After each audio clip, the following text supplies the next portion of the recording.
because it's a ton of work. And so we were looking at that and thinking, well, we'll just do the ones that seem interesting. But what we found along the way was, if we didn't have a graphical change, the skill rune just felt kind of weak or even broken. And we found that everybody at the office would just gravitate towards using all of the skill runes that have graphics changes. So what we found is that this really kind of comes down to a fundamental question, which is, we could just change all of the numbers underneath, and give you like a numerical change. And we could do that, or we could just have the screen filled with like zombie bears, right? And which would you rather have, right? Zombie bears. Okay, of course. All right. So, where are we at with skill runes? We still have 5 types of skill runes, only we've changed their names. They're now called Crimson, Indigo, Obsidian, Golden, and Alabaster. So why did we change this? Well, we had another system before where we named the runes according to the concept that was attached to them. So they were called things like multi-strike or energy. And multi-strike runes did multi-strike things, and energy runes did stuff with your resources. But we decided to change that because what we found as we were going along was that we kept coming up with ideas that just didn't fit with those concepts very well. So at first, we had some concept that would fit really well, like we'd get some things that do like a multi-shot and they would fit. But then as we started coming up with really, really wacky ideas, it just became harder and harder to shoehorn them into that system. So I want to give you an example of what I'm talking about. On screen right now is the Witch Doctor's new skill called Poison Dart. And let's see, what do we got? Obsidian rune. So that will slow monsters. And that kind of fit with the power rune before. So it wasn't too big a deal. But then we changed the skill so that we had another version that would make it a rapid fire skill. And that worked really good with multi-strike. But then we had this other wacky idea. We wanted the Witch Doctor to be able to shoot a live snake that would attach itself to monsters' faces and stun them.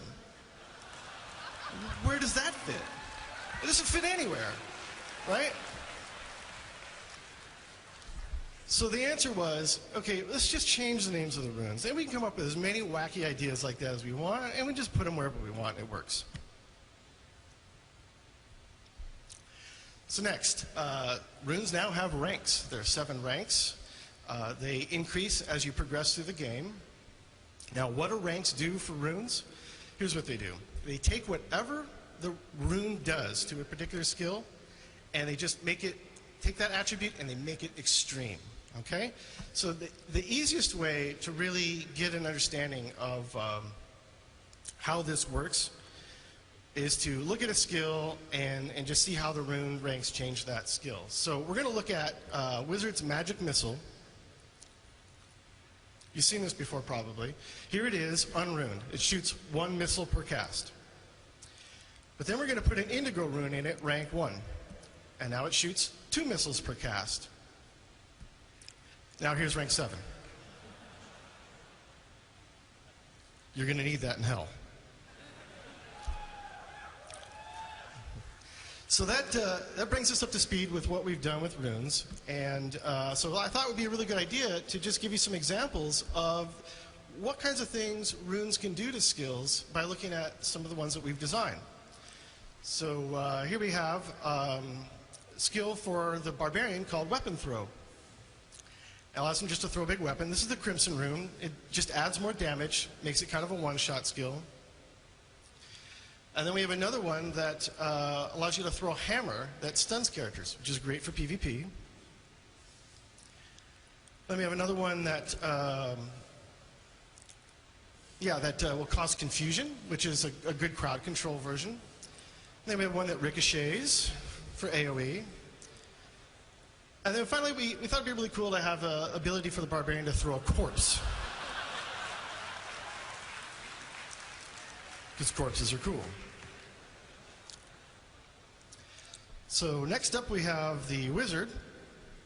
And we brought back Hydra for the wizard. And here it is. It works just like the skill from D2. And then the Crimson rune changes them to Frost Hydras with a short-range breath attack. Then we also brought in a lightning hydra. Lightning hydras never miss. Next up, we have an arcane hydra that shoots miniature arcane orbs for AoE damage. Then we decided to do an acid hydra because melting monsters is just a lot of fun. And then finally, we wanted to change things up again, get one of these really wacky ideas. One big hydra head, but it has the firewall attribute.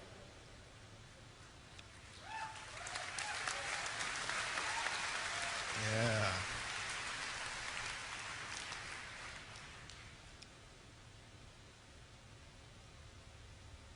Okay. So next up, let's look at Plague of Toads on the Witch Doctor. This is the Crimson Room. It makes all of your frogs on fire. This fire is good. And then something a little bit more gameplay oriented. You've got mana reduction, so you can have a lot more frogs. And then we have Alabaster Rune will blind monsters, which gives you some crowd controllability. And then we change the skill completely and make sort of a toad blizzard. Then finally, we wanted to have a giant toad. But what's he going to do? He's going to eat monsters.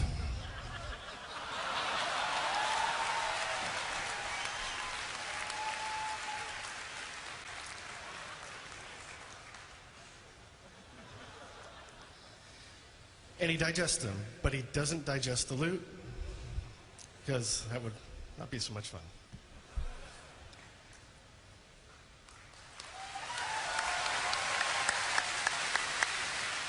All right, so unfortunately we are running a little bit late, so we're probably not going to have time for a Q&A session. After this, I'm going to cover arenas fairly quickly. I want to let you all know that tomorrow we have a full hour of open Q&A for Diablo 3. We also have another panel where we cover a lot of new content as well, including design, art, and programming content. We show new areas from part of the game that has never been seen before, and a lot of more stuff on characters, specifically armor and armor systems. So, battle arenas. This is basically our first approach to PvP, and hopefully not our last. So the vision for battle arenas is a dedicated place for all your dueling needs. Dueling was a massive part of Diablo 2, and a lot of people really love to duel. Do we have any people here who like dueling? Anyone? Yeah, I know. You guys like to kill each other. You should just try to get along. So we know you like to kill each other, and Diablo 2 really didn't support it very well. So we were really focused from the very beginning with Diablo 3 to make sure that we corrected that mistake. So, an overview of the battle arenas. It's focused on team-based play, and the reason for this is, as Julian mentioned, we have like 97 billion builds. So the idea that every build is perfectly balanced versus every other build is not going to happen. We definitely want to get all the class balance a lot better than it was in Diablo 2, but the idea is that some of the builds are supposed to be better than others. That's the point. You're supposed to try and find the best PvP build. So focusing on more team-based play softens that issue a little bit, that issue of balance. So maybe if you go into the arena and you face a build you're weak to, your teammates can actually help you make up for that. It becomes more than just about your own build, but your team's build. So a lot of the arenas is really about building the perfect PvP character. So you will be taking characters that you get in PvE, items, skills, traits, everything you do, and taking it over into the battle arena. It is definitely a game about building a PvE character into a PvP monster.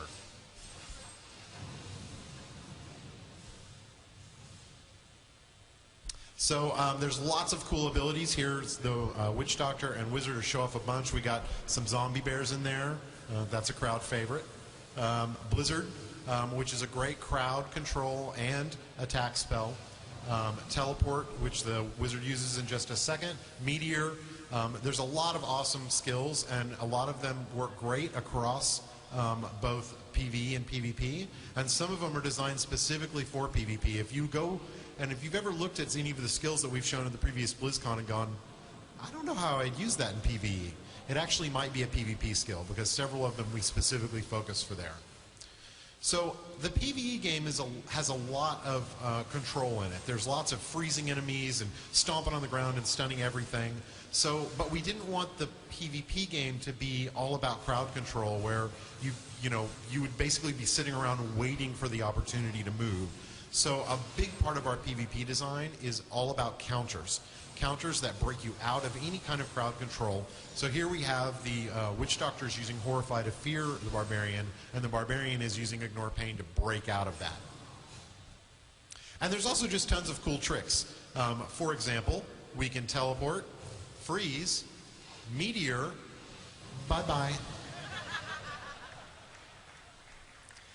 So the arenas is fully playable on the floor, so I encourage you all to go over and, reach out and beat the crap out of your friend. So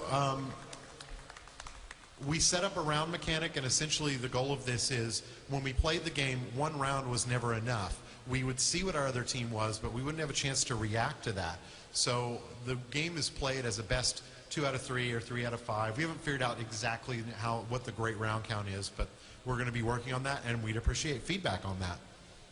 So we're going to do a lot of focus on Battle.net with the arenas and PvP. We will have matchmaking, so you'll be able to form a team or just randomly jump in. It will be skill-based, so we'll try and look and match teams equally against one another. We are trying to figure out a way to do custom games. We know that while our arenas are team-based, there's a lot of you that are going to want to do a specific team versus your friend's specific team, and maybe outside of the ranking systems. And you're going to want to do one-on-ones, even though the game's not going to be super great balance for that. We know you're going to want to do it, so we're definitely focused on finding a way to make that really easy for you to do. And the last one is more of a progression-based ranking system. So if you've played StarCraft 2, you know it's very much what we call a skill-based ranking system, where when you play against one another, you each get a rank, and if your rank's higher, you get to make fun of your friend. So we want you to be able to make fun of your friends, but here it's more about doing it in the arenas. So if you play in the arenas, if you win, you're going to get points, and those points are going to progress your rank. They're going to give you titles, vanity rewards, achievements, lots of basically things that are not focused on power, but focused on showing how dedicated you are to PvP. As you continue to play through, even if you lose, you'll also get points in progression. So, as I said, I don't think we have time for Q&A, maybe, but if not, then I really appreciate everybody coming, and I hope you enjoy the rest of the show.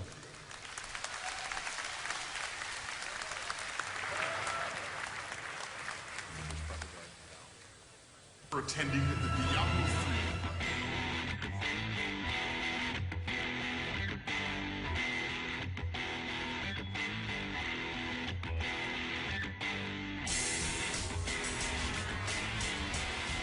BlizzCon 2010 just keeps on rolling here live on DirecTV. The fans are here, the costumes are here as they get ready for the costume contest tonight.